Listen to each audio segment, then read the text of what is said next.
Good afternoon, everyone. I'm Commissioner Robert Patrick, Chair of the Public Works and Infrastructure Committee.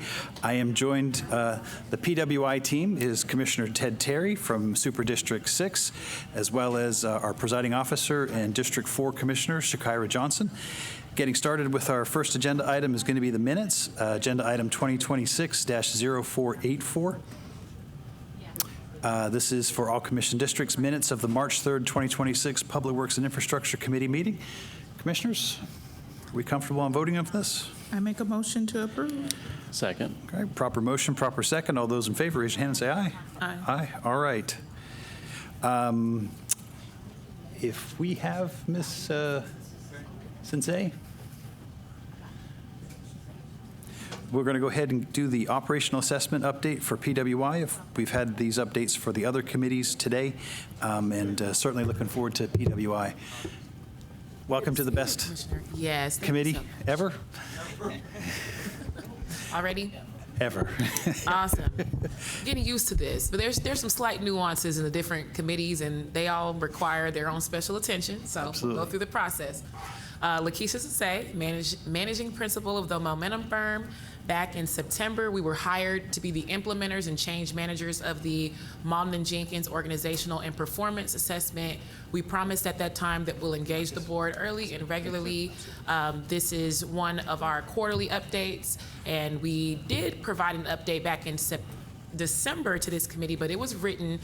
So this is my first time speaking to you all, and we'll be back next quarter. All right. I'll talk quickly about the countywide operational goals that we developed as a part of the strategy for this transformation management program. I'll provide an overview on the implementation management process that we've designed. I'll give an update on the status of the implementation of the departments associated with this committee. And yeah, we'll go from there. If I'm correct, it is, I forgot to mention, the departments that were assessed that are associated with this committee: roads and drainage and sanitation. Mm-hmm. Okay. These are some of the transformation goals that were developed on the backside of the operational assessment to give a compass really to the work ahead. And it's in these areas that we're working to make progress. We've even developed a list of specific key results associated with these objectives. Some of them are KPIs, others are key performance measures. The point is that both through measures and initiatives, we are tracking activity associated with achieving these results. So through this process, you know, hopefully this year and beyond, we should be yielding some wins, some accomplishments, like year-over-year reduced internal audit findings and open issues, an increase in customer satisfaction scores, achieving cost savings where appropriate, feasible, modernizing technology, and really becoming a more data-driven government where at some point this year the plan is for 100% of all departments to be reporting KPIs. This matrix is just sort of an example of the process that we use and support departments with thinking about where some of these initiatives should land on an implementation timeline. It's based on impact, perceived level of impact, and the perceived level of effort that is required.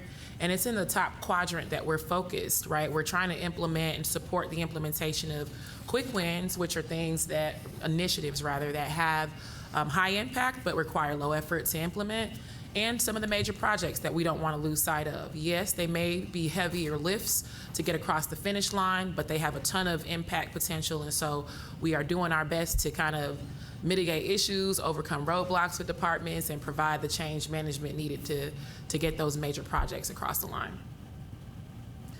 Our implementation management process that we design and are currently running is depicted on the screen. I'll just call out some of the areas that we are monitoring through feedback surveys that we administer every other month. We're looking at things from, of course, the recommendation status, whether it's met, in progress, not started. We're looking at additional context to understand the reasoning behind why things are blocked or recommendations are rejected. And I already mentioned the potential cost savings. So we don't have the quantified number of, cost savings that have been realized to this point. But, we do intend to continue to track this and hopefully can report that out in our next time we see you. This is a county-wide dashboard. This is a representation. What you see on the screen is a representation of the status of all 18 departments that were included in the assessment. We got 266 recommendations total that were identified in the report. To this date, there are 59 recording being met, 11 are blocked, and over 123 require additional resources. Just some context questions that have come up today. Where you see recommendations blocked, they're usually blocked because they require additional resources, but you will notice that there are over 123 recommendations across the board that require some level of additional support. That reflects the in-progress nature of some of these recommendations and how some of them are partially implemented but can't be fully implemented without some other type of support.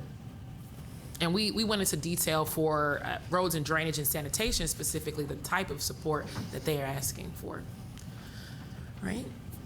So this is a committee-specific dashboard. It reflects the roads and drainage and sanitation departments' feedback from this month. So across the board, well, really across the two departments, there are a total of 18 recommendations. Out of that 18, 7 have been reported as met. No recommendations are blocked, which is great, and there are over 9 that require additional resources. So slightly different from the overall trend. As it relates to the top challenge areas for these two departments, so what were some of the common issues that came out of the assessment? A lack of strategic planning and alignment, governance issues, org structure challenges, and technology limitations. Most of their recommendations are centered around addressing these issues. Hey, just to interrupt for 1 second. Sure. In each one of these presentations, you've mentioned governance issues. What could you sort of define governance issues or structural changes?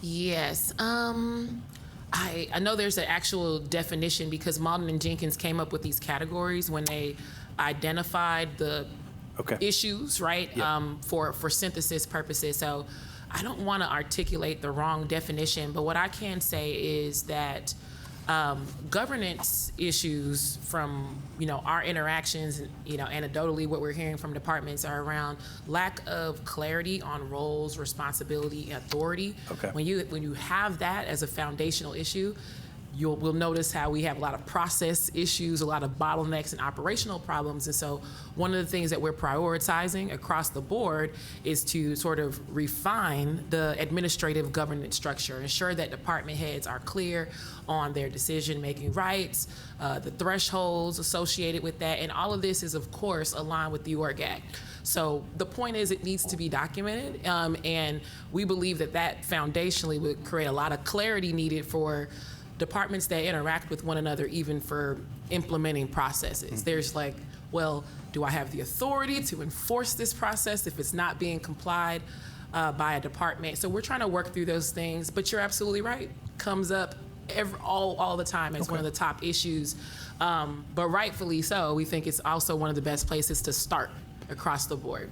Right. Just one more second. Commissioners, since I already interrupted, any other questions at this time, or could it keep moving? Yes. Oh, okay. Mr. Chair.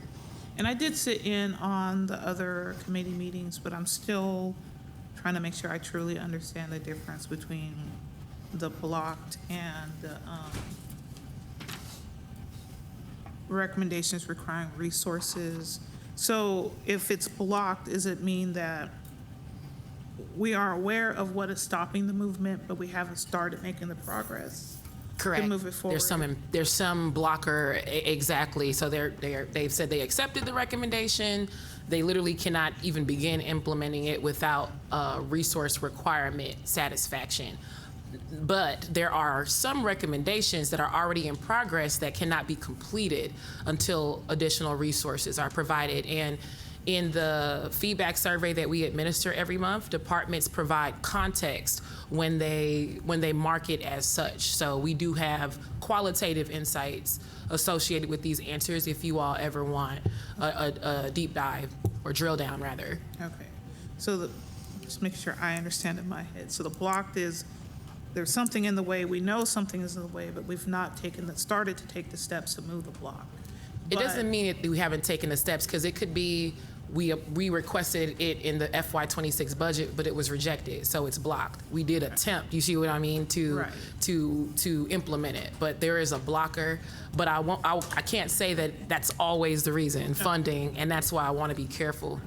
Okay. Mm-hmm. And then the difference between that and recommendations requiring resources is it's further along in the process generally. There still needs additional resources, like block needs additional resources. They label it as in progress, where you see that, where the blocked is really stalled. They're stuck.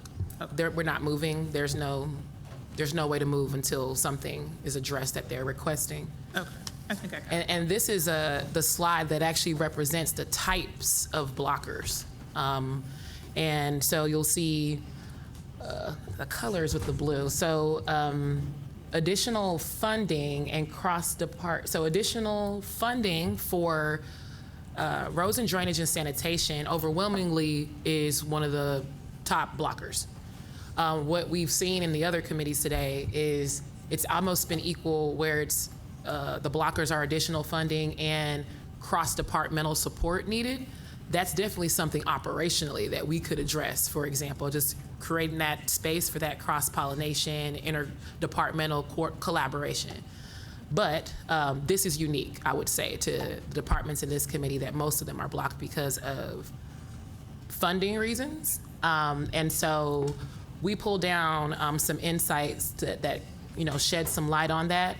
So for roads and drainage and sanitation, many recommendations are still in their early stages, we noticed. So it's not necessarily a prioritization challenge, but it's the ability to execute given staffing, funding, and coordination limitations. So when they labeled funding was a blocker, they went into detail in some instances, like funding for a role or funding for an infrastructural improvement. They specified what kind, right? Number 2 says PWI's progress is more dependent on physical and infrastructure related investments than other committees, 100%, right? Without looking at the data, I can't say, well, yeah, it's just generally more expensive to do some of these things, but I do think that that's like something that's unique to the other 2 that we spoke to today. Number 3, most recommendations reported by this committee's departments won't be completed until 2027 or later. All committees are impacted by funding, but again, PWI's department's reliance on infrastructure and large-scale improvements means that some of these recommendations that were not approved in this budget are going to be stalled. So it's honestly, too, I think, a really good opportunity to just look across the board at some of the things that are coming up in the budget year after year, especially on the capital improvement side, and start to think if there's an overarching strategy required, right, to really be able to address some of these improvements and modernizations that are coming up across the board.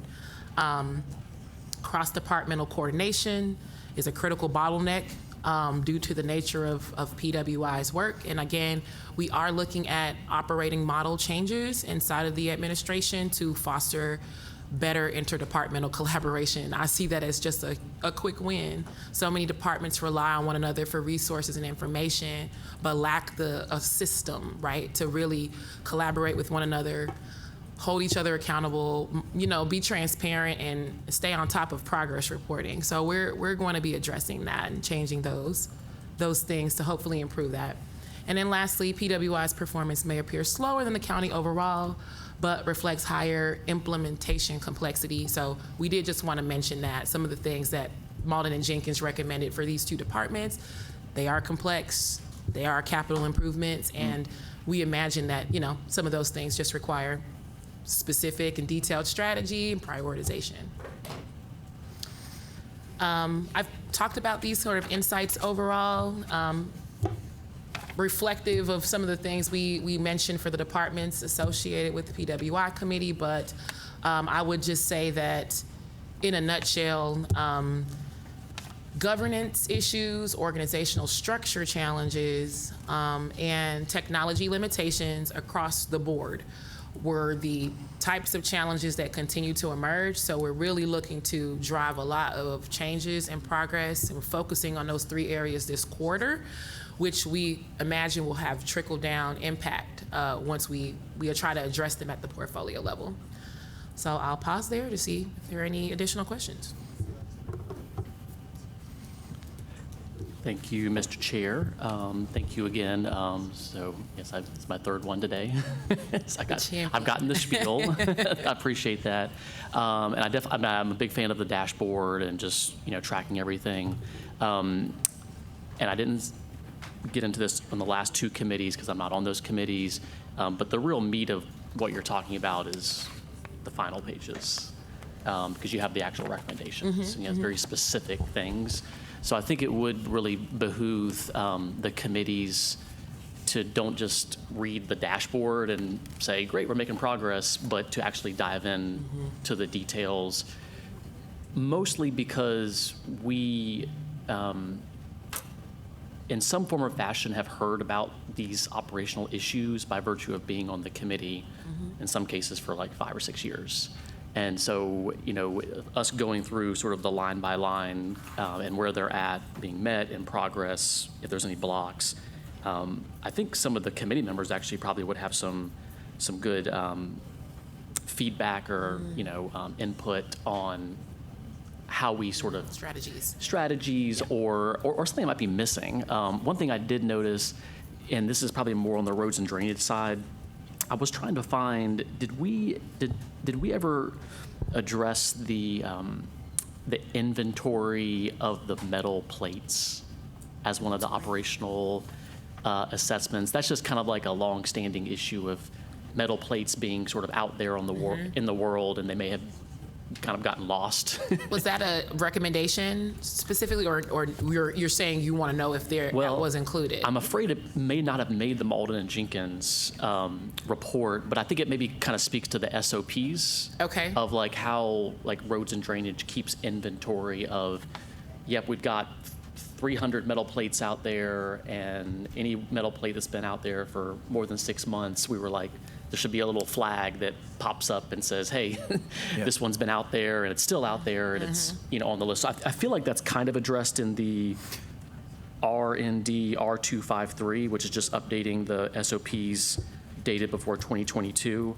But maybe that's sort of an area, if you could just look in to see if the SOPs on how we track metal plates, just be a small thing, just because I get a lot of emails about metal plates, Commissioner Patrick. Just to add a little mission creep, because a lot of the metal plates also, sorry, Reggie. Our watershed. Our watershed management. Yes. Particularly in the municipalities.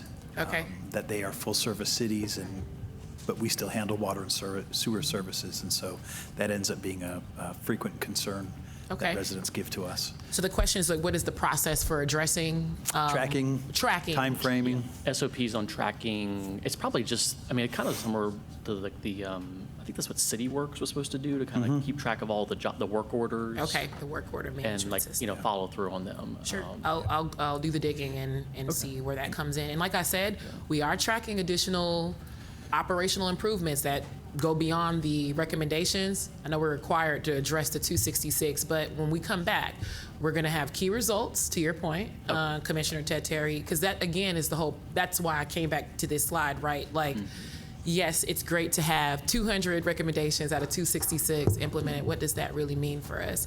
Our service is improved, our customers happier, our employees happier, our process is improved. So that's what we're working towards. And I believe that our reporting is supposed to evolve and become more robust and detailed. So anything additional that you all would like to see, just reach out and we'll prepare it in advance. You know, I know on the north sanitation lot, which covered primarily Dunwoody and at the time Doraville areas, there were staffing concerns because we were still going through COVID, but it was making a noticeable impact on levels of service, particularly for yard clippings to be collected. And so if we had something that could come back to the committee and say staffing levels are sort of in the right spot for these different areas, that services are being performed and met as expected, Yes. that would be very helpful. For sure. And then to follow up on the metal plates, we have residents that have been known to have birthday parties for the metal plates, and we don't want that. We really do not want that at all. So if we could get on those, that would definitely be appreciated. Commissioner Terry, you got Yeah, more? just two more things I wanted to flag, just as Ms. Cisse asked about it. So for, here's another good example, R&D R252, roads and drainage should continue its efforts to increase county traffic signals that are connected to the traffic control center. I actually don't even know what roads are on the traffic control center. So maybe just sort of an acknowledgement of what roads, I guess, are now connected to the traffic control Could center. you repeat the number? R&D R252. It says recommendation met, which is great. So I'm just curious what roads are in the traffic control center. Where's our traffic? Honestly, not familiar. Is that like the signalization, or is that like related to the video cameras at intersections? Signalization. Okay. Yeah. So that just would be interesting to know. But I'm glad the recommendations were met.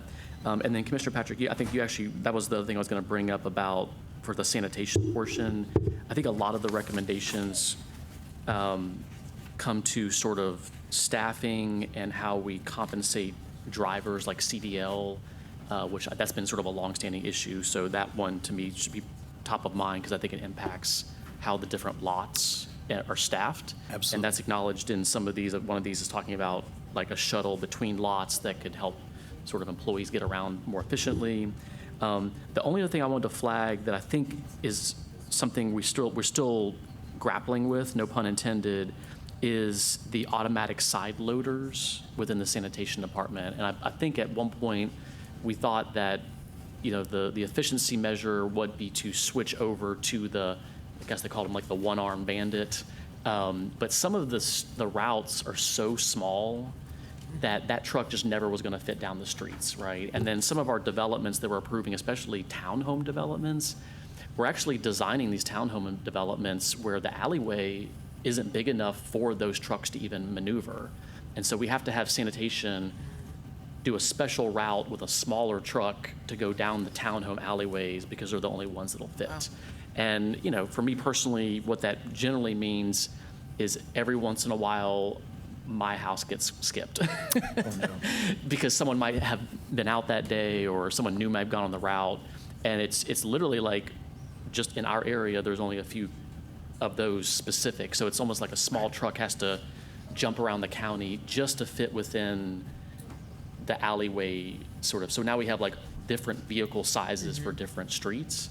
So I'm really just wondering out loud, how do we kind of streamline all the different truck sizes and component technologies that would fit for each route and how they work within sort of the daily staffing flow. Absolutely. Yep.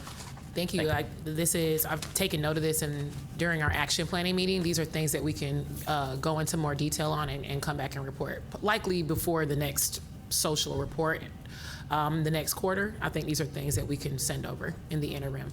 Okay. I also wanted to just make a note, because this has come up a couple of different times, and it excites me because I'm a data person.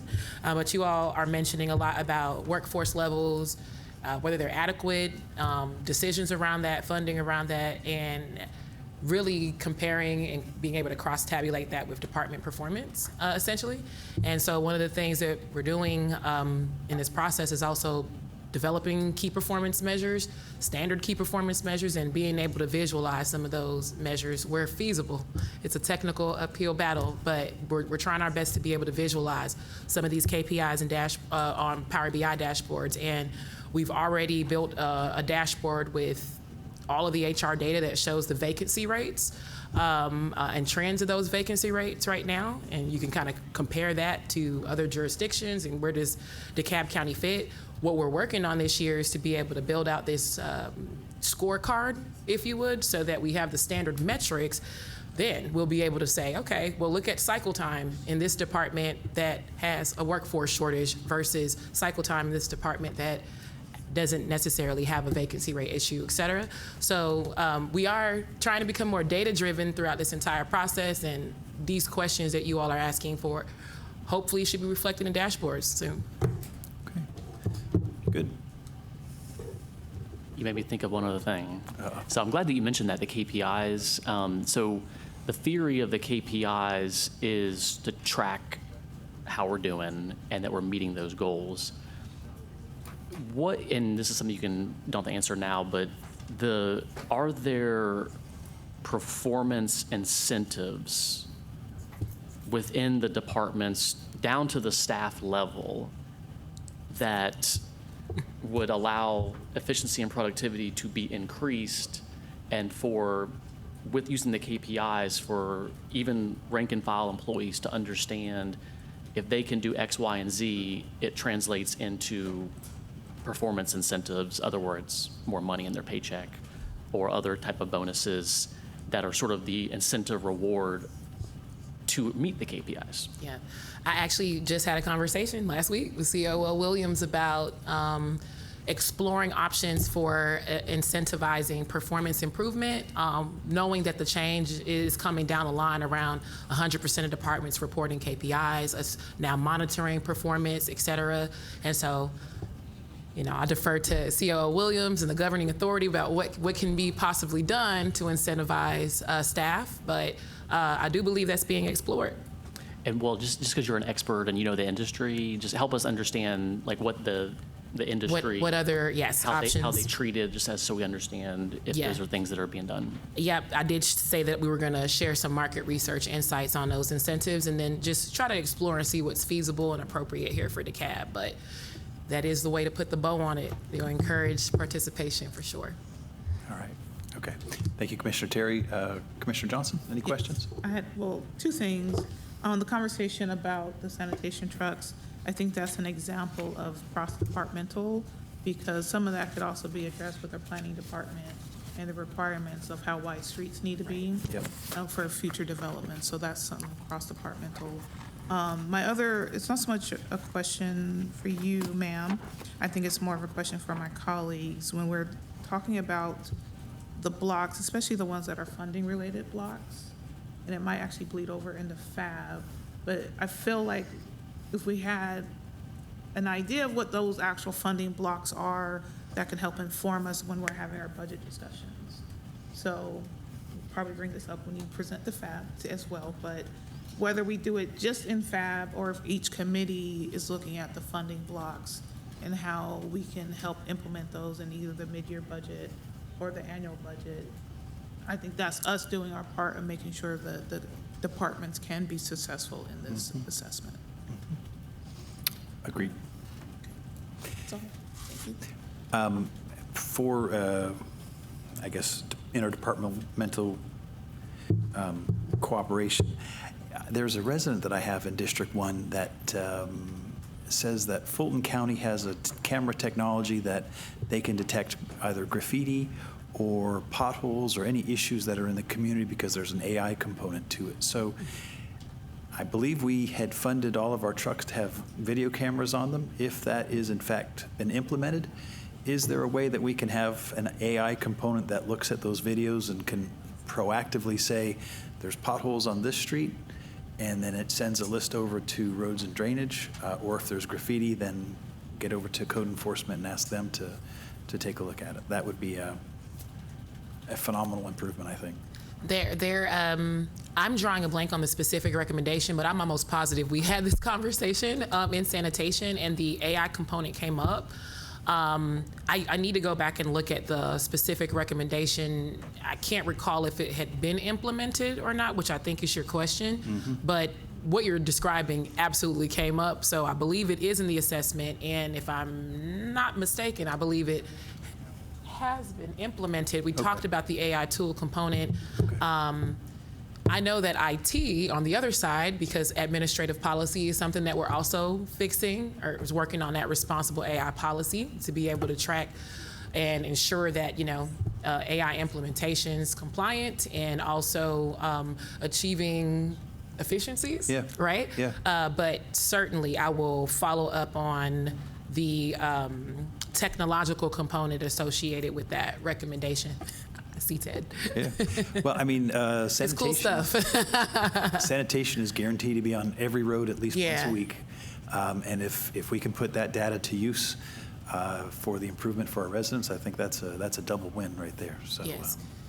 okay. And in the future too, I want for department heads to be able to come up here as well and speak about these. So they wanted to see the process first. And I came and did it. But next time I'll be sure to call them up to provide additional insight. Okay. As insight too. Perfect. Any other questions? No? All right. Thank you all. Thank you very much. Appreciate the update. And we look forward to seeing you next quarter. With that said, commissioners, let's get on into, actually, we have a CIP update as well. Director Hauser, good to see you. Good afternoon, Commissioners, Mr. Chair. This is our third installment of a possible 7 presentations that we're doing regarding our drinking water and wastewater or sewer capital improvement program. So if you recall, just a quick recap, our first session, we really had a video presentation showing the successes under previous CIPs as well as projects that were ongoing. We then discussed the backbone of our drinking water system, our huge transmission mains, and the strategy regarding how we would accelerate replacement and making smart decisions around those constructions. Last time, we focused on the pipes that were within our communities. So for example, the smaller water mains where we've seen a lot of breaks, for example, having multiple breaks per day, and our strategy regarding categorizing those smaller diameter projects and the execution of them. We talked about some of the 2 tools we've used to highlight and actually package projects regarding our drinking water system.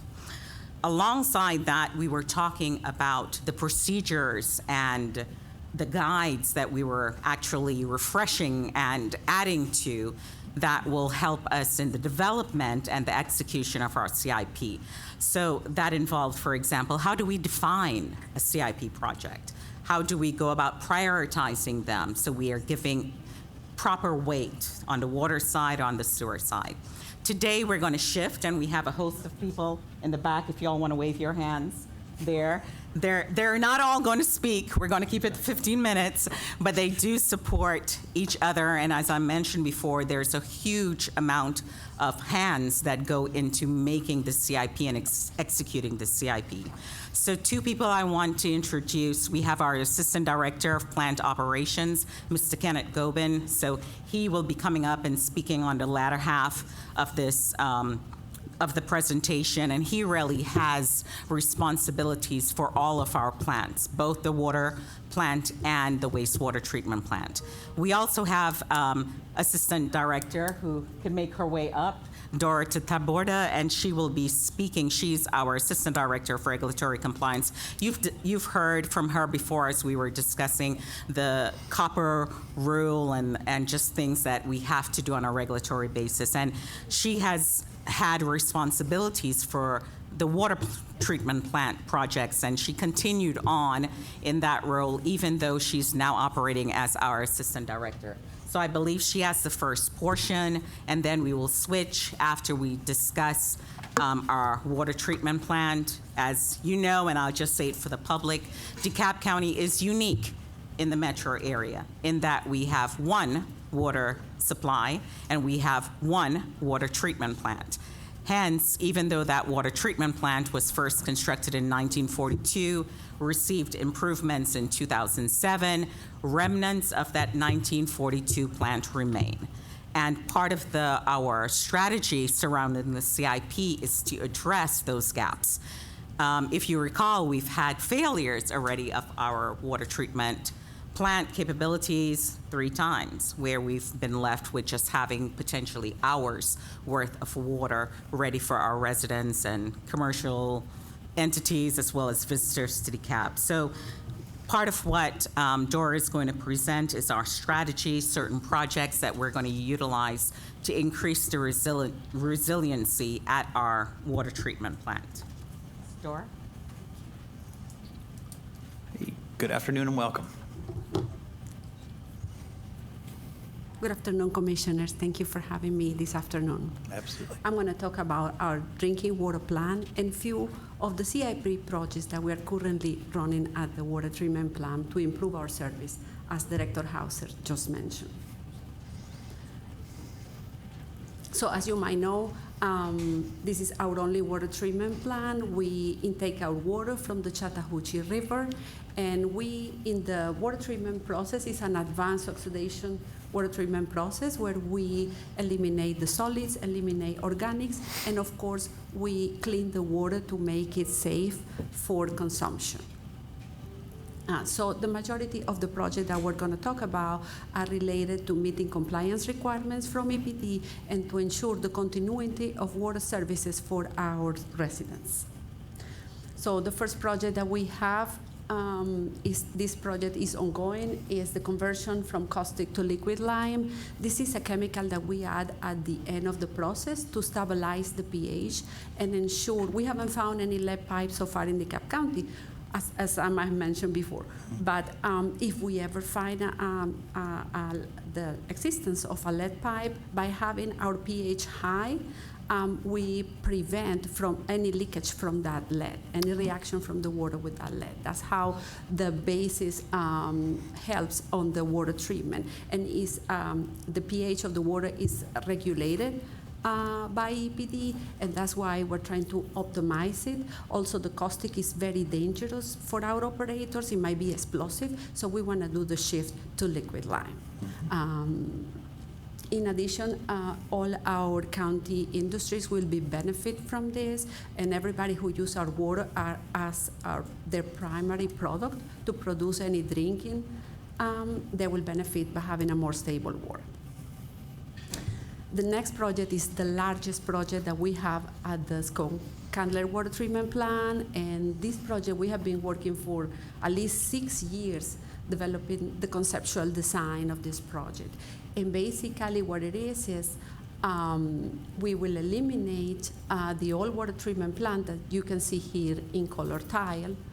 And in that area, we will install 2 large clear wells to increase the storage capacity of our water system. And also this will eliminate the single point of failure that we have, which means that all the water that we produce now is going to the blue system that you see in this slide. It goes, the water produced goes to our clear well, and then it's being pumped to our storage tanks, the 5 circles that you see there, and from there it's pumped into the distribution system. And that's our only path at this moment to transport the water to the distribution system.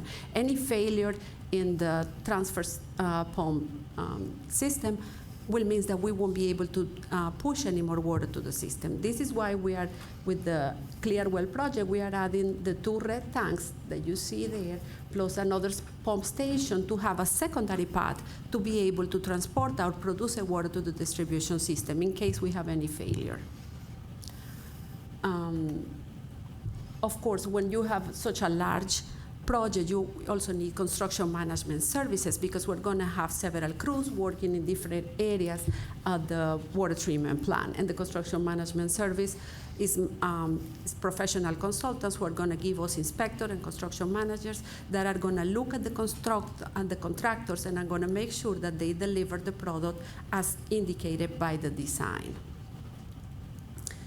Then another project that we're working on is improving the transfer pump system. Again, this is with the goal of ensuring uninterrupted service of water.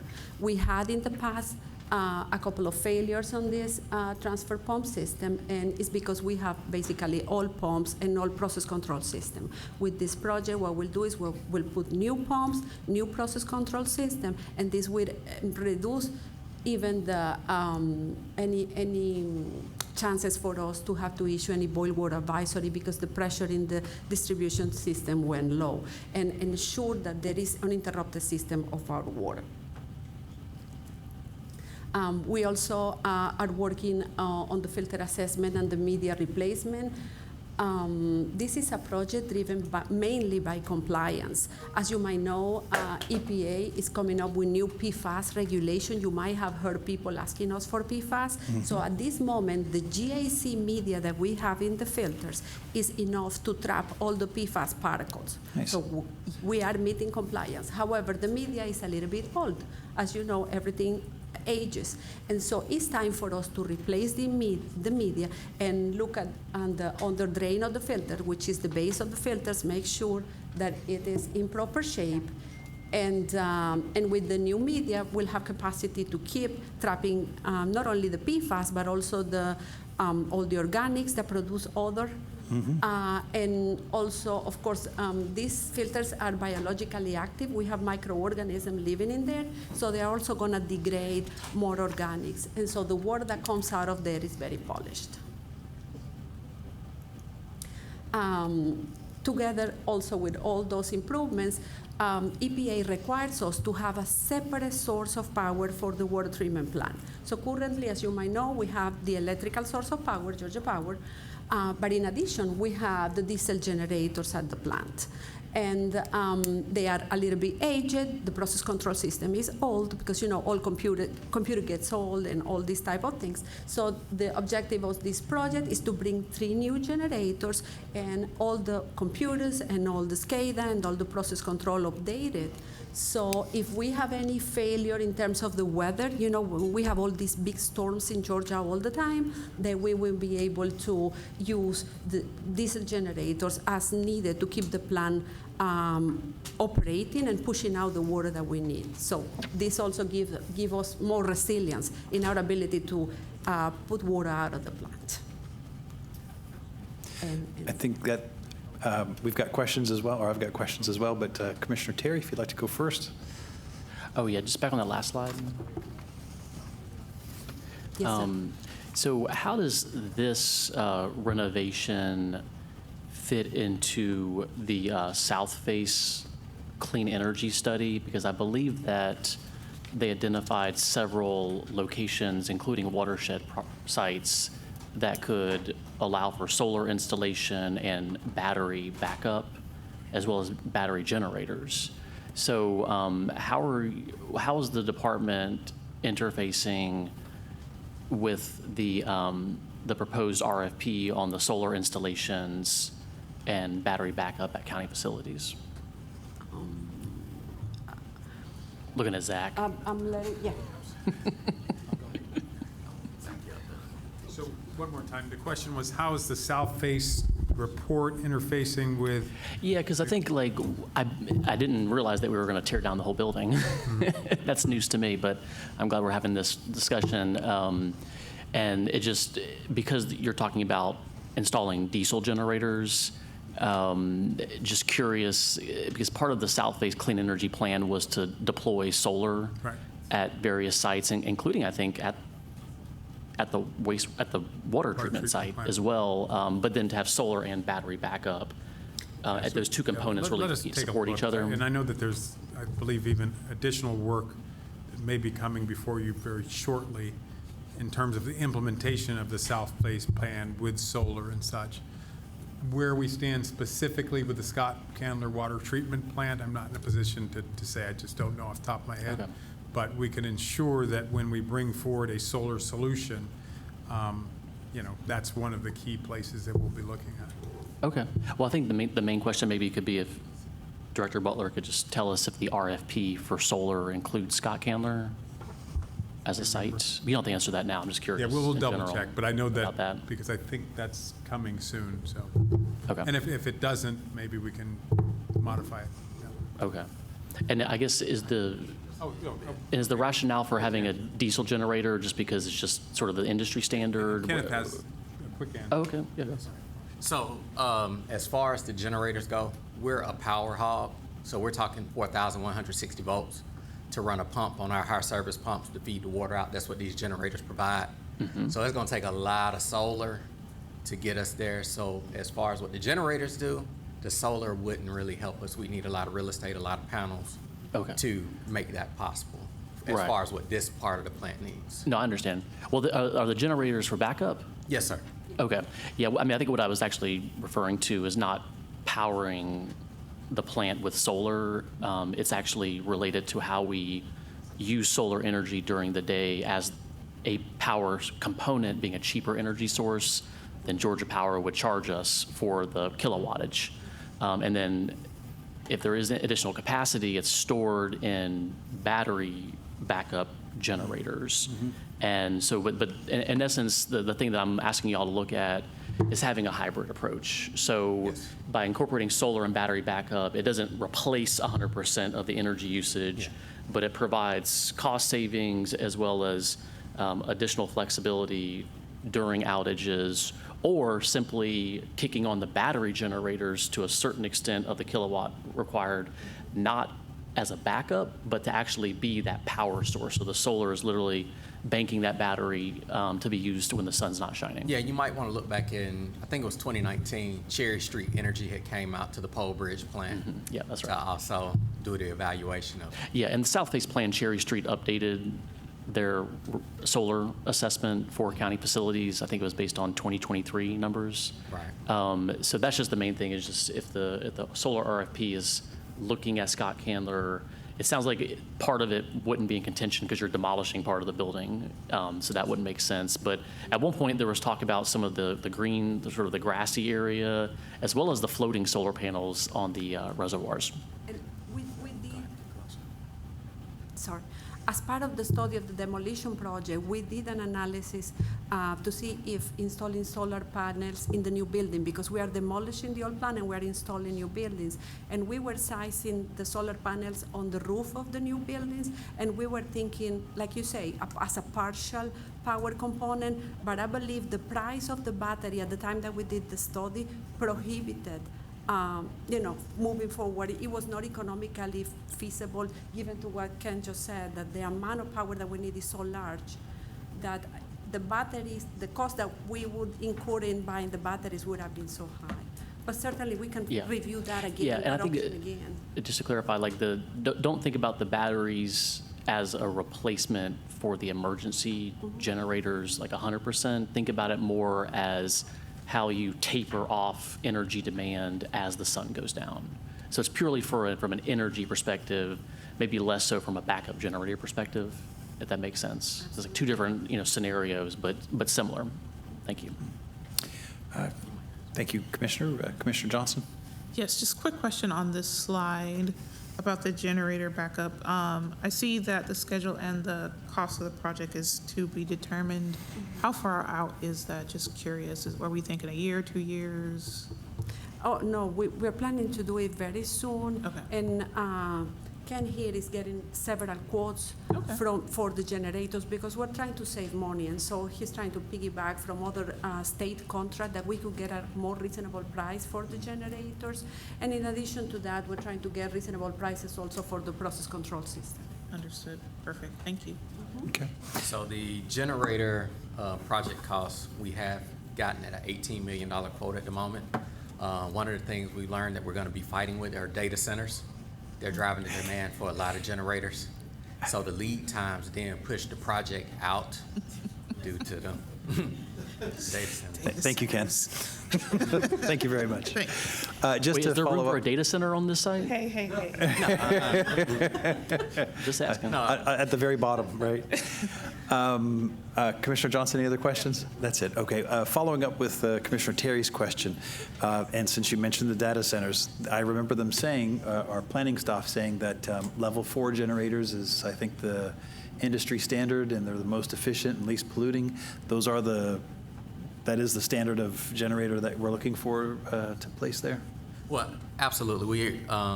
If you don't know, we are regulated by the state. So our diesel emissions from the generators and being so close to our drinking water, we can't have a lot of emissions coming off those generators that could then contaminate the reservoirs. Okay. So we have to make sure we got the top tier on that Okay. for pollution. All right, perfect.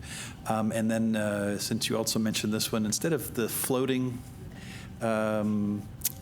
solar panels, something fixed over top of the, I forget the first slide, the one that's where the water is held over in Gwinnett County. That facility. This one? Nope, one more. Maybe not. You had a picture that had the 3 reservoirs.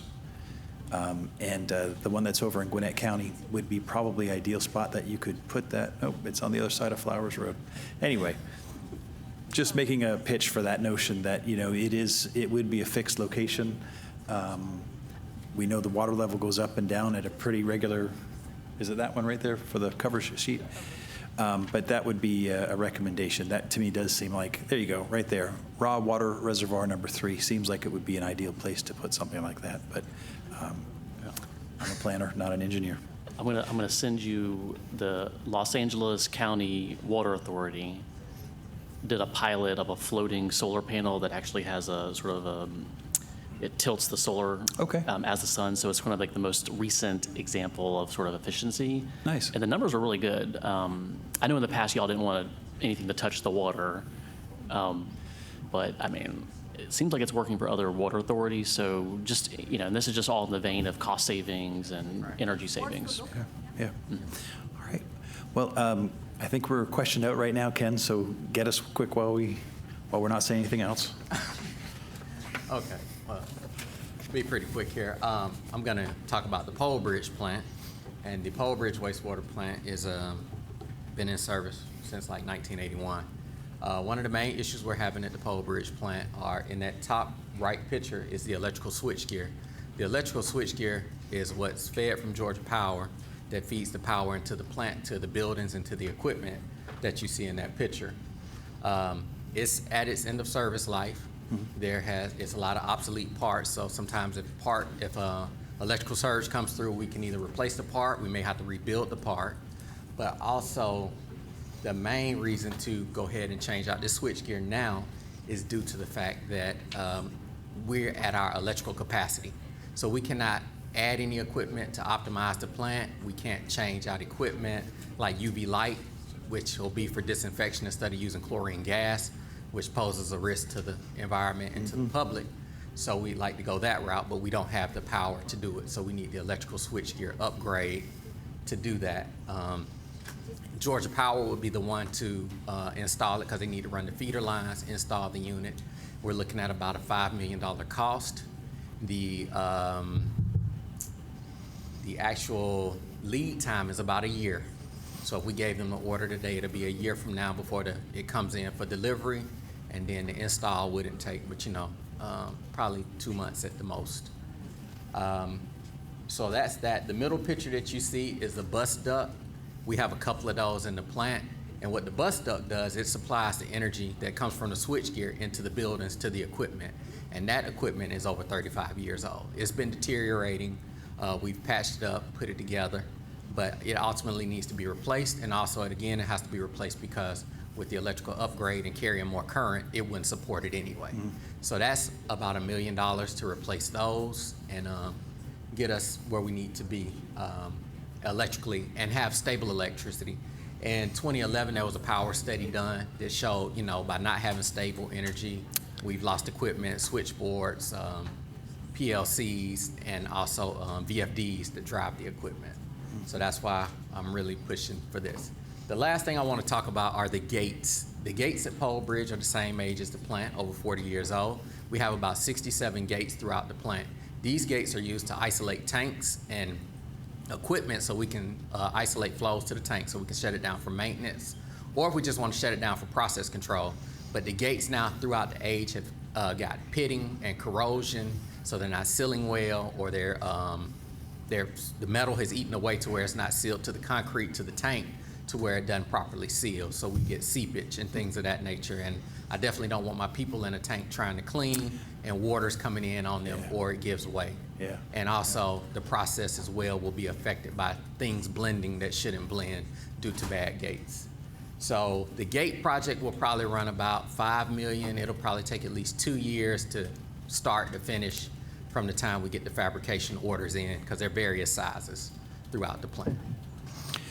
Ken, just a quick question. So as it is right now, that facility can handle the current population of DeKalb?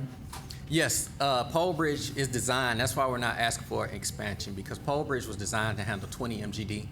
Currently, we handle 7 to 9 MGD daily, 1 million gallons per day of sewage coming in.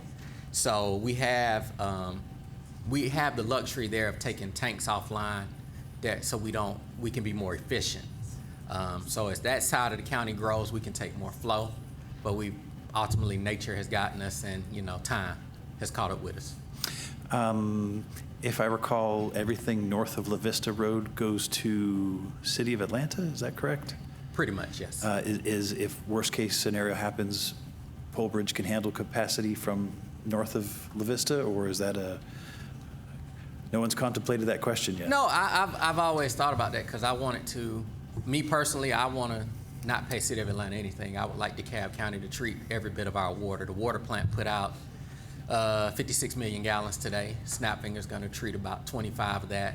Pole Bridge is going to treat about 7 million of that. So the rest of that's going to Atlanta. I feel no better way to serve citizens than to bring it all down. So we'd have to divert, though, some of that to Snapfinger and then divert some of that to Pole Bridge. But that will require a considerable amount of piping to put in the ground to get it there, and probably some more lift stations as well to convey that sewage. Okay, all right. Commissioners, any questions right now? If not, we'll have, okay, go ahead. Yeah, I just wanted to share, I think we're trying to find time at a future committee meeting to report back on the Pole Bridge master plan, because of, this is the treatment site, but there's, almost 300 acres surrounding the plant. And so I think we're trying to get on the calendar for the committee to present on that. All right, sounds good. Yeah, that's my land application land. So that's where we apply the sludge if we don't go to the landfill. Gotcha. So those 300 acres are still permitted through our NPDS permit. And it will save the landfill some space if we go back to land application. Okay. Just since we're talking about it, solar cells, could you put a solar field over top of that where it doesn't interfere with the distribution? What's that? Could you put a solar field over 300 acres of land where it doesn't? Well, like I said, Cherry Street came out and they looked at that as well. Okay. Back then, to do the solar. And then, of course, what we would generate, we could sell back to Georgia Power. Sure, yeah. I mean, you speak to it. I mean, I know you have CERM. And we've been talking to them. Yeah, we just asked the vendor to just look at different options. I think the goal was just to figure out what the options are. So that's kind of where we're at. So, I mean, there's maybe a little bit of both. All right. There's a lot of land out there. It's a total of 583 acres, but the 300 are laid out for the land application, and then there's tree buffers in between the land application sites. So, all right. You might make the deer unhappy, the turkey. We got beaver out there. We got 3 nesting eagles out there. Well, one of the things that we've asked about is the ability to place the compost facility. Mm-hmm. And there are, for instance, Athens, Clarke County that have taken biosolids, and instead of taking them to the landfill, putting them into a compost operation. So it's another way to not do land application, but to repurpose it in a composting system and then generate revenue through that. But again, that's all kind of part of that study that we can talk more about. I'll tell you what, it is 5 o'clock. Ken, can you get us through? And I promise Catherine's going to lead you through the rest. we're going to hold all questions until the end. But a Snapfinger, but I'll be here all right. if you have any questions. But Catherine works for AECOM, and she's been with me throughout the whole Snapfinger process of the expansion, and she's going to speak to the next phase that's coming up. All right, perfect. Welcome, Catherine. Hi, thank you. Yep. Nice to meet everybody. So Snapfinger, when the project was originally conceived to expand and upgrade the plant, it was going to be 2 phases. Phase 1 would be to ready the site for the eventual expansion and upgrade. So we're taking the plant from 36 MGD to 44 MGD, and then eventually to 54 MGD, building tankage in phase 2 for the 54 MGD plant, but not equipping everything. So this project is about 99.97% complete. But it was going to, so the project was divided into Phase 2 and Phase 3 because in February 2013, there was a cost estimate done, and it was going to be $378 million to build the Snapfinger expansion and upgrade. Too big of a hit to the county to do at that time. So the county decided to do Phase 2 and Phase 3. What we're doing now is taking Phase 3 and we're splitting it into Phase 3A through Phase 3E so that we stage the costs ahead so that we can strategically use the CIP funding. And we only build facilities when we actually need it. Okay? So there we go. Thank you. Okay, so Phase 3A is a project that's in bid right now. So it's designed. The bids are due April 9th. We're super excited to get the bids. This will take the influent pump station from 75 MGD to 160 MGD. And the key feature of this is that we've incorporated what's required to handle that 2-year, 24-hour modified consent decree storm that you've probably heard about a lot.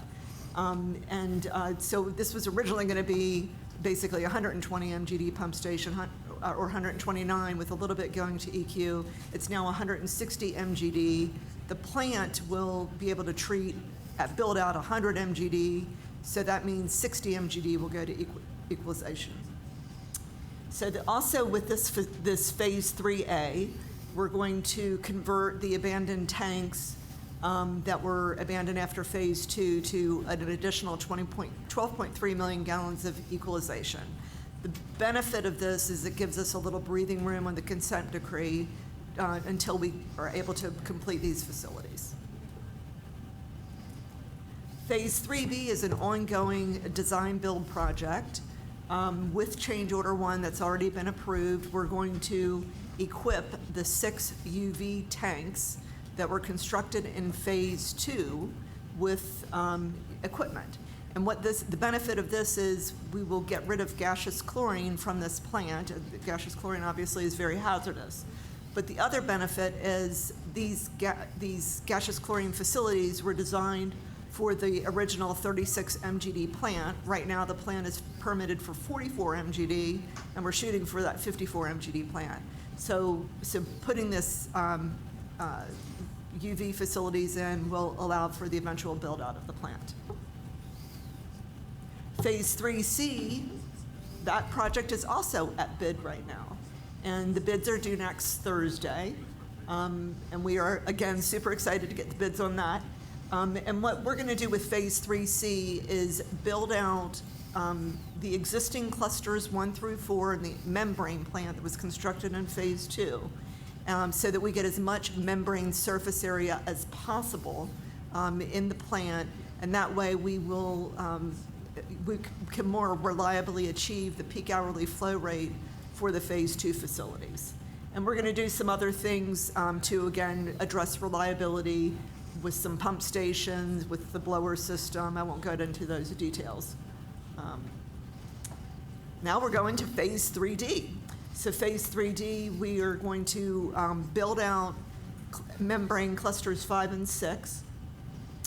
This will allow us to hydraulically pass that 100 MGD peak hour flow that the plant should be able to take. And we're going to do that by, like I said, building out clusters 5 and 6, adding a bunch of equipment associated with that build out. And then Phase 3E will build out the treatment capacity of the plant. So we want to be able to hydraulically pass the peak hour flow, but with the build out of the plant to 54 MGD, we also want to be able to treat everything. So what we're going to do there is add primary clarifiers, 3 primary clarifiers, and that will reduce the solids in the plant.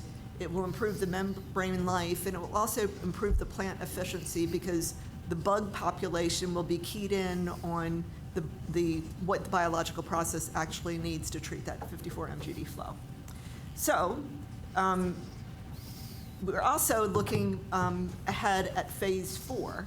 And Phase 4, we had a study done with the objective to reduce the quantity, and improve the quality of sludge going to landfill. So we had a design engineer come in, do a study. What we came up with was adding 2 unit processes to handle sludge, a thermal hydrolysis process and a digestion process. That was projected to cost $414 million back in July 2024. We consider this project at the pre-planning stage. We see it on the horizon, but we are not planning for it like a specific date at this time. So that is it for Snapfinger and what we're planning there. Thank you. Any questions? I'm not seeing any let's make them kind of focus, because we are, like I said, we're after 5 o'clock, and I still want to get through our 7 agenda items for today. Yes, more just for research later. I'm gonna keep coming back to just sort of the highest and best use of the bio-sludge, or the biosolids, I guess. You keep hearing different terms, but would y'all, so you said it's 14 million to increase that treatment, dewatering? An additional 14 million? The 400 for phase 4? Well, just for the increasing cost of landfill sludge. Is that related to the tip fee that we increased at the sanitation level? Yes, basically what she's referring to is the tipping fee. Yeah. By thermal hydrolysis and digestion, it will eat more of the constituents out of the water, which will help us produce less sludge. Right. So that's yes. why you want to upgrade the facility. And I do remember, I think we had to spend about $3 million to improve the leachate system at the landfill because there was more liquidy biosolids coming. So all these things are kind of related. If we can't, reduce the water content, we have to pay for it somehow in the landfill system. Yeah, so the landfill, the rainwater percolates through the trash and gets into the soil, hits the liner. They pump it over to us, to the treatment plant. Oh. So what we're doing, we're in a circle, yes. So what we're doing, it then's coming in to us, and we're trying to break it down and treat it as much as possible to, do that. So what we have right now in phase 2 that was built is the centrifuge system.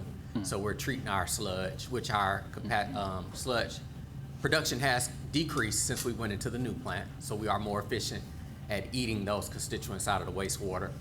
What Catherine is talking about here, 414 in phase 4, will be adding more units to make us even more efficient and reduce the solids that go to the landfill, which will come back to us in the tipping cost that we pay. Okay. And eventually when the landfill is gone and we don't have anywhere to go, like Atlanta, you're going out of state trucking all that sludge. Yeah, unless we do a compost facility. You do composting, you do some sort of thermal drying, and then you make a class 2A biosolid that is fertilizer that you can sell or give away to the citizens, sell it to farmers. There you go. I got it. You're picking up what I'm putting down. We just need the money. Look who you're talking to. That's why I'm here. Can we get him some money for that, please? Sure. Cut the check. Yours first, Ted. No, I do agree with what you were saying about the idea of fertilizer. I guess with the events in the Middle East, access to fertilizers is restricted. And so we may actually have some economies that we can put to advantage for our residents. So great conversation on that point right there, and thank you for being able to speak to that. Commissioner Johnson, did you have any other questions to add to it? No? Okay, well, I'm going to say thank you very much. Much appreciate you guys here as always. That's it, really. Phase 3C is important to the consent decree and ensuring that we hit certain deadlines. So we'll be coming back to you to talk a little bit of what we would need to make sure we accomplish that. As always, commissioners, you have your site. The public site is not quite available as we transition to a new, I guess the whole county is transitioning on the website. So, but typically our presentations will be made available to the public. Okay. Could you, as a benefit for the commissioners, could you resend out that link to our site? Oh, sure. For us. No problem. Understood. Absolutely. Okay. Thank you very much. Commissioners. Appreciate you. All right. As long as staff is good hanging out with us, we're going to keep on rolling. I don't see any objections coming from the audience. So, Zach, is there a priority list that you want us to go through? Or we just take them as they come? I think take them as they come. It looks like several of them be an audit. I don't know if 0241, 277, and 288, oh, they're all back? They're all back. I'll tell you what, let's take those big items first because they've been around for a minute, and I know that there's probably something urgent with those. Director Wells, if you're ready. We're going to start on page 3 of the agenda. Agenda item 2026-0241. This is for all commission districts. RFP, request for proposal number 25-023-RFP, Shoal Creek Trunk Sewer Section 1 Construction Management Services, multi-year contract for use by the Department of Watershed Management. Consists of providing pre-construction services, construction inspection, and other field services, as well as scheduling and attending meetings and preparing progress reports during the construction phase of the Shoal Creek Trunk Sewer Relief Section 1 project.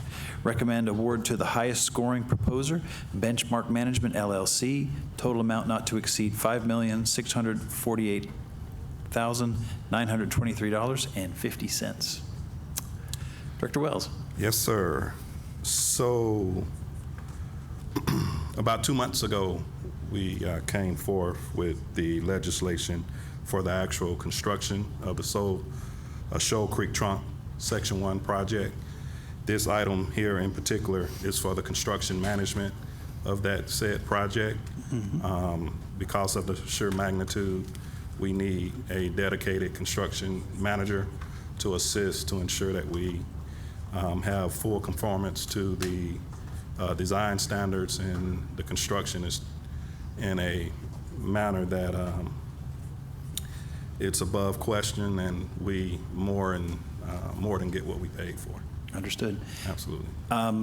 Just for clarity, Mr. Lavoie Campbell came out with his report, results of our review based on the documentation reviewed.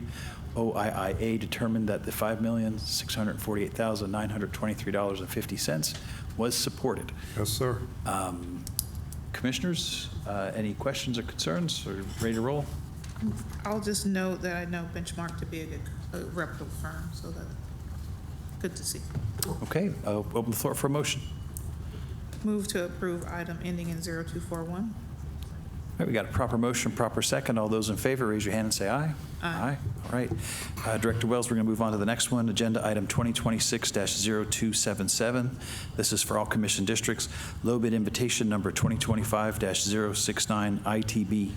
Consent decree, major gravity sewer line capacity restoration, multi-year contract for use by the Department of Watershed Management.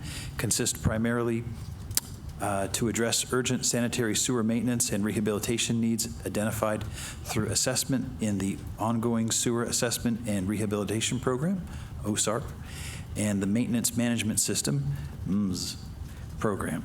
Secondly, the contract will also be used to perform sewer rehabilitation to reduce infiltration and inflow and provide additional capacity for potential development. Recommend award to the lowest responsive and responsible bidder, Southeast Pipe Survey Incorporated, total amount not to exceed $21,042,416.45. Director Wells. Yes, sir. So this item obviously is a consent decree item. It's important to note that it's for our large diameter system, not to be confused with a lot of the efforts that are usually on the small diameter. This here in particular allow us to clean and do rehab on the large diameter trunk sewers along the waterways, and are usually the main factor in our large SSOs, spills in particular. So this item, this contract legislative item, will allow us to address those. Perfect. Commissioners, any questions? Nope. Okay. I'll just note again from Mr. Lavoie Campbell. Based on the documentation reviewed, OIIA determined that the $21,042,416.45 was supported. So with that said, I'll open the floor for a motion. Move to adjourn. No, ma'am. Move to approve. No, ma'am. 027. All right, we got a proper motion and a proper second, and I'm watching. All those in favor, raise your hand and say aye. Aye. We're moving on to the next item. Agenda item 2026-0288. This is for all commission districts. Low bid invitation number 2025-087, ITB water valve and air valve replacement and repairs, multi-year contract for use by the Department of Watershed Management, consists of installation and maintenance of valves within its potable water system that have been previously identified as failing. Recommend award to the lowest responsive and responsible bidders, GS Construction Incorporated, amount not to exceed $19,088,160. Director? Absolutely. This is probably one of the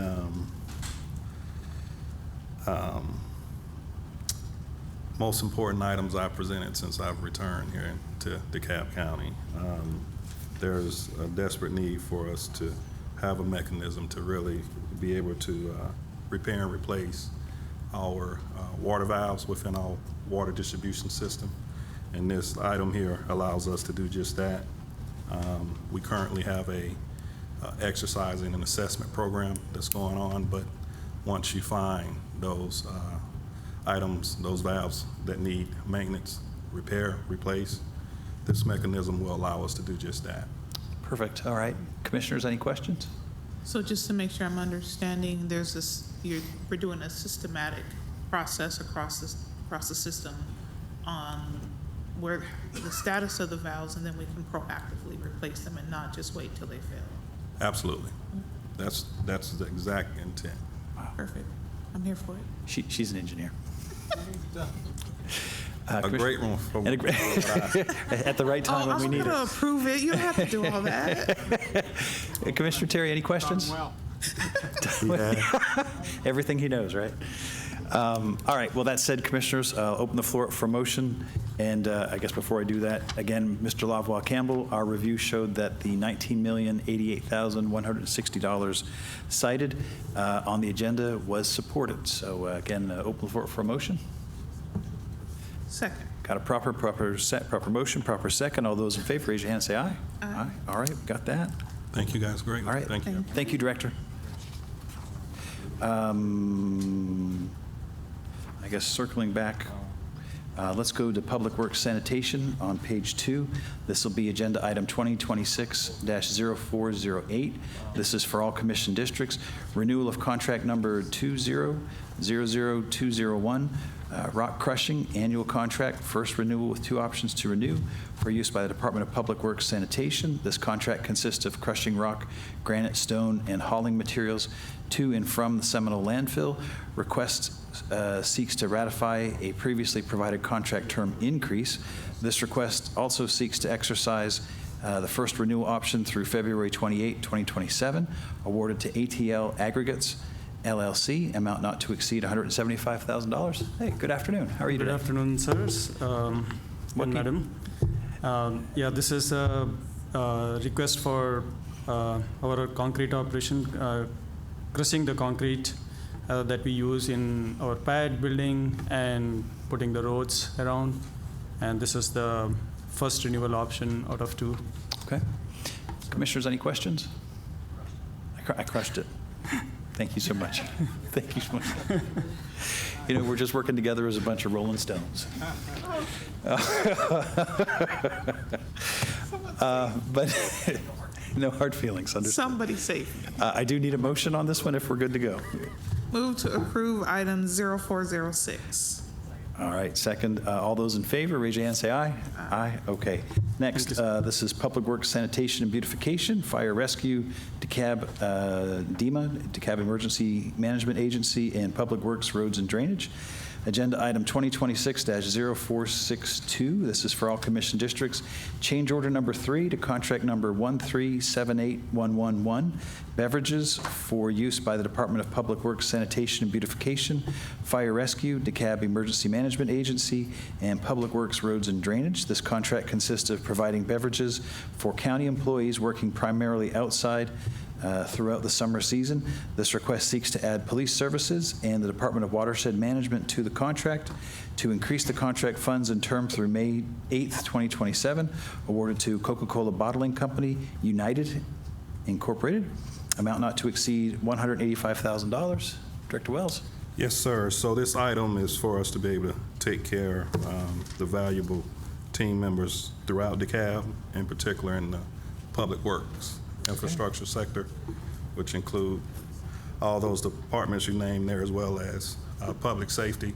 In particular, this allow us to buy bottled water, packaged Gatorade to mix in coolers, things of that nature, so we can deploy in inclement weather when it's really hot.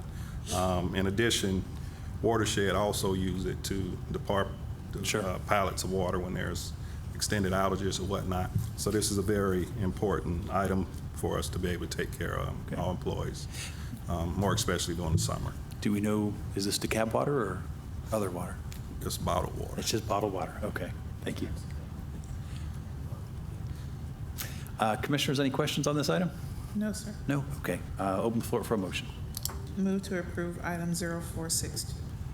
Proper motion, proper second. All those in favor, raise your hand and say aye. Aye. Aye.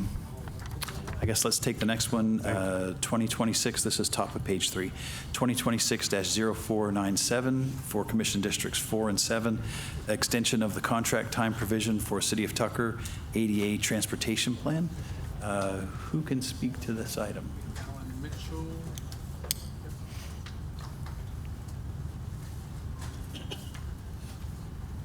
Good afternoon, Director. Good to see you. Good to see you as well. Good afternoon. Glad to be here at PWI. So I'm here to request permission to extend a contract with the City of Tucker. As you know, my background, we have a cooperative agreement with all cities, and Tucker is one of those. We've recently given Tucker $250,000 to do ADA equipment in Fitzgerald Park, which has been completed. However, we also gave them $50,000 to do an ADA transition plan. Unfortunately, because the contract was awarded in September of 2025, they only had until April this year to be able to complete the study. They have to actually do more work to be able to get the details to let an RFQ to the public. And as a result of that, we're requesting that we extend the contract to the end of this year to allow them time to be able to do an inventory in Tucker to determine all the facets they have to give to the contractor who's going to do the study. So that is the request. All right. Commissioners, any questions? No. Nope, seeing none. Open the floor for a motion. Move to approve item 0497. Second, all right. Proper motion, proper second. All those in favor, raise your hand and say aye. Aye. Okay. Thank you. Thank you, Director. All right, Zach, I guess this one's yours. Agenda item 2026-0478. This is for all commission districts.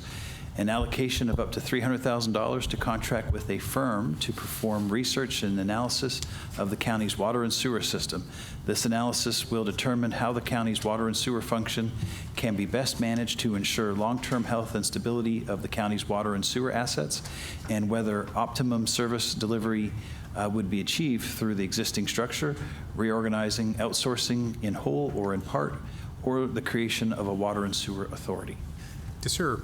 Thank you, Mr. Chair. And the item is as reads. What we're seeking is authorization from the board ultimately to allocate up to $300,000 for us to take the time and really assess our service delivery and see what is the best means and method to deliver water and sewer for our residents.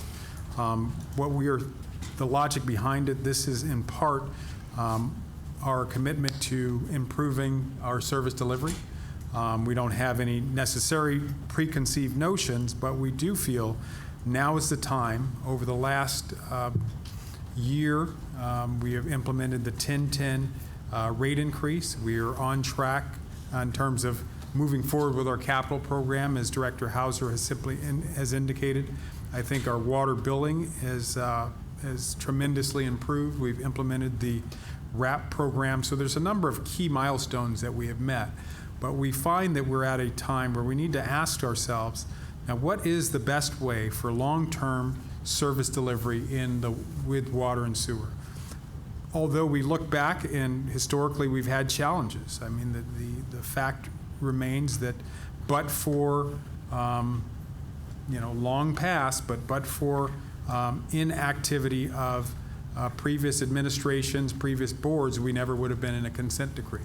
Over the past decade, and certainly over the past few years, we have taken huge steps in the past 12 months, tremendous steps to get on the right track and to move forward. But what we're trying to do is take the long-term view to see what is the best course of action for this critical asset for the long-term viability of DeKalb County. So what could come of it? You know, the study will evaluate how we do service now. It will also piggyback on work that is being done by Malden and Jenkins as we speak. A part of the 1010 board approving of the rate increase was for a separate operational study, which is ongoing right now. Malden and Jenkins is doing that work, and this will be informed by that work. But what we're going to do is propose taking a look at our service delivery for watershed management, which includes water, sewer, the plants, and our utility customer operations, all of those business units, to see what is the best method to move forward. There was a KPMG study done back, I believe, around 2017 or so that proposed merging the UCO back into the watershed department. That's the type of thing that would also be looked at. Currently, utility customer operations, water billing, is currently managed and overseen by the finance department. So those are the types of things that would be evaluated. This decision to make this proposal stems from some internal research that we have done in this past year, looking into other alternatives, what is done out there, and there's a variety of approaches.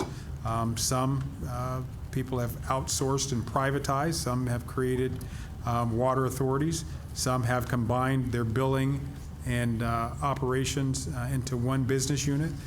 So these are all the things we would want to look at, and I think now is just a good time for this because we're not proposing any major rate increase, and we do have these other initiatives that we're moving forward. So we want to see what is the best long-term approach. So that's why we're proposing this. Okay. And so at this point, there's no specific contract. We just want the board's authorization to allocate the funds, and then we would seek the contractor to perform the service. And a typical fashion would be you would come back to us with I would think we would have more to, detailed confines of the of the ITB? scope of the scope of this study, Gotcha. Okay. and the contractor, the vendor. Commissioner Johnson. Thank you, Mr. Chair. I think that is in the lines of the questions I have now is, I was wondering if we had a consultant or if we were going to use one of our existing consultants. We haven't determined. We have Okay, not. so likely it would be an RFP where we'd flesh out a scope, and then we would have information on what the study would bring back and those deliverables so that we could, Yes, ma'am. as a board, make an informed decision. Yes, ma'am. Okay, so really all you're wanting to ask right now is, can we set aside this money to For do this purpose. for this purpose to Yes, do the ma'am. assessment, and Yes, then ma'am. we'll make the long-range decision? Yes, ma'am. That's correct. Okay, I yield. Commissioner Terry. Thank you, Mr. Chair. So the 300,000, is that a watershed Yes. expense? Expense. Yes. Okay. So the reason why this agenda item is here is because we didn't put it in the budget. Right. So We've- this is, in essence, isn't a agenda item to amend the budget. We'll see if we need to amend the budget, but it's really to get the board's endorsement of this effort too, before we come back to you with a contractor. Okay. I feel like, okay, so you just don't want to start down this road if Right. it's a non-starter? Right. Okay. Well, it's kind of hard to determine if it's a non-starter without having a clear idea of the scope that you're looking at. I think you laid it out in what you just said, Zach. But I was really hoping that we could do the operational audit first. That should be concluded Because it soon, seems yeah. like that is sort of that would be the natural next step to just determine, how are things within watershed from an operational standpoint. If Malden Jenkins review comes back and says, actually, there's some really great things happening, and here's some small change, you know what I'm saying? To me, it almost Right. seems like you'd want to go in the water authority route or other options if it seemed like there were some really bad findings, and/or any intractability at the rate setting level, which is us, and not moving forward with the investments that need to be made as it relates to the consent decree and the other priorities. So would it be possible to just get a clearer scope of work that you're just written out in more details and what you'll be looking for in the RFP? Yes, so what I would propose is the authorization to move forward, and then we can come back, we can even, before putting the RFP on the street, which is non-traditional, let me think that part through, because we do not seek board authorization prior to putting RFPs on the street, but, some sort of way to assure that everyone's clear on how we're moving, so that before we come back with a proposed vendor, there's no surprises. So we got to figure out how to minimize the surprises part. Well, maybe just some more details, because the last sentence, I can't tell if it's just like commas or and/or, but it says in whole or in part, or the creation of a water and sewer authority. Right, so right.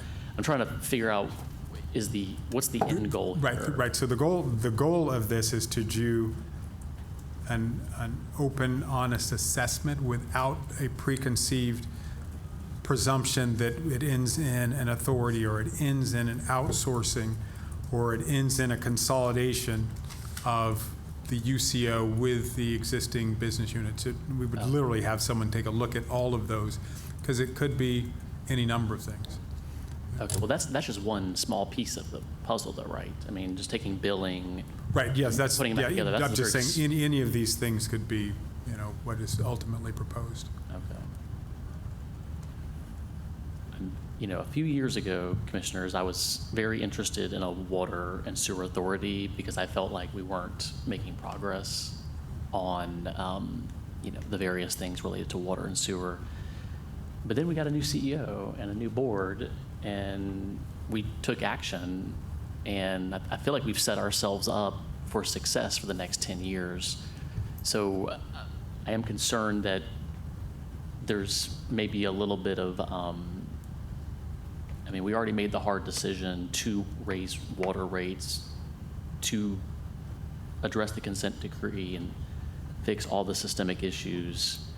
So now I'm just wondering out loud, what would be the purpose of a water and sewer authority, Well, if only just to delegate power to an unelected board that, and there's lots of boards out there and authorities that we have some advise and consultation with, but ultimately, if the authority has the ability to vote on rates and contracts and things, Sure. then it's sort of taking it out Right. of our hands, right. and then, that could be a good thing, it could be a bad thing. We can't tell the future. So as it relates to that, the discussions that we have had are, just looking historically at, and there's no doubt as to where we are today relative to the implementation of initiatives and the managing of the water sewer department and those assets. We're doing a great job, and I believe that the Malden and Jenkins study will show that. But as we look, and we're really just asking ourselves, what does 20 years from now look like? And is there, potentially better ways of doing it? Maybe, maybe not.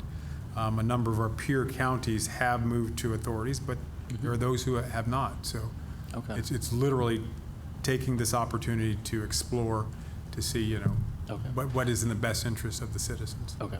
Well, I'd be really interested in sort of, those best practiced examples, whether they're peer counties. I seem to remember, in years past, Atlanta at one point privatized, Atlanta and they sort of yes. kind of went back. Right. So I might have hesitation if any part of the study is to look at privatization. To me, that doesn't seem like that would ever be a viable option for our ratepayers. But the thought of a water authority is to sort of take the politics out of it, I believe. I think that's kind of the notion. Right.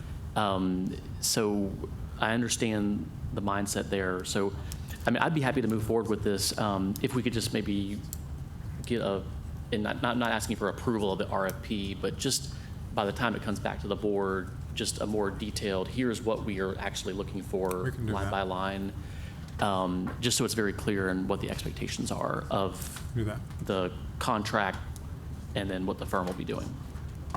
Is that I think sound reasonable? I think that's doable. We'll just have a just a little bit more here. detail, because the Right. agenda item gives a little bit, but I think it'd be good just to get it written out exactly what we're looking for. Absolutely. Thank you. Okay.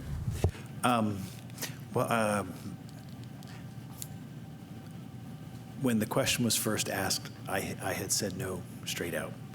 And then having some time to think about it, I am very confident in this governing authority to be able to make the right decisions going forward. That said, I still feel like we're obligated to the residents to be able to say, we've double-checked everything to make sure that this is the best process. And I still think from, when we first got elected to where we are today, we have done some Absolutely. really Herculean Absolutely. improvements. And so I feel like the residents are in the mindset of make it work. But again, there is that component of making sure that we're doing it the best way possible. So I'm a firm believer in DeKalb County, and I have my concerns about unelected boards as well. But the obligation, I think, and the expectation is to do what's best for the residents, for the ratepayers in particular. So when we are ready to move into a vote on this, I'll be voting yes. I do like the idea of just having More some idea of conversation. what the parameters are of the We can ask. do that. If that was possible to have that ready for Tuesday, I think that might allay some concerns. And then just knowing how we've operated, even with our new presiding officer, we probably will have some level of discussion at the BOC on a little discussion. But we'll probably have some type of discussion on it. But in particular. Commissioners, unless there's anything else, I say let's open up the floor and we'll take that vote. I will say that I agree with that. I would like to see just at least a better understanding of what the scope would be. But to Commissioner Patrick's point, I think we are doing a good job now of managing the utility, but we won't be here forever. So if we're thinking long, I can never leave. If we're thinking long-range planning and making sure we're setting up ourselves for success in the long range, Yeah. I think that this is not a bad exercise to go through. For that reason, I think we should move forward. But I think I would like to see additional scope Understood. information as well. Understood. Okay, and I don't know if it would be appropriate, but maybe something, a slide for Tuesday that you can easily point back to, or we can look at on our screens so we understand exactly what we're getting by doing Is this conversation. Tuesday reasonable? Let's see. I mean, there's some research that has been done. Yes, so we'll make every effort. Okay, And if not, I'll let you know before. we'll cross that bridge when we get to it, so, And, yeah. and just request that Zach reach out to every commissioner that was not here to go through it ahead of time so that we don't spend an hour talking about it Can we at the please don't BOC. spend an hour? Can't do this. One other question I had, Especially when we don't have a scope to talk about. could stormwater be added into this as well? The stormwater utility. Because Yes. as I Yes. hear from Director Hauser, we end up having a lot of the Arcadis Well, folks it's for water and interesting. sewer Right. getting involved in stormwater, and So, yeah. And we have lots of issues even within the municipalities. There are stormwater concerns that are well beyond an individual's capacity to pay, and to be honest with you, some of the problems out there are great enough that it's a challenge at a governmental level. Can I do this? Either we'll take a look to see if it would be logical. Yeah. Or if not, can I come back with a separate item? I think we need a separate item. Separate item? Okay, all right. I think we're going to be surprised at how much a problem stormwater is. I've been saying it the Well, whole time no, I've been you're here. you're I'm not. absolutely right. I mean, the system, well, it's a conversation for another day, but yes. Okay, all right. All right, so open the floor for a motion? Yeah, motion to recommend approval of item 0478 with some additional scope of work details, and the request that CEO Williams personally brief all the other commissioners ahead of the BOC. Second. Okay, I'll double second. For their benefit, so they can get all the questions and answers that we got Yeah. taken care of. All right, commissioners, well, all those in favor, raise your hand and say aye. Aye. All right. Well, we're at that sweet part of the day when it's time to go home. I got to repeat my other motion to adjourn? Yes, you do. Second, all right, all those in favor, raise your hand and say aye. Aye. Thanks for sharing the better part of your day for the greatest Oh, my goodness. committee in America.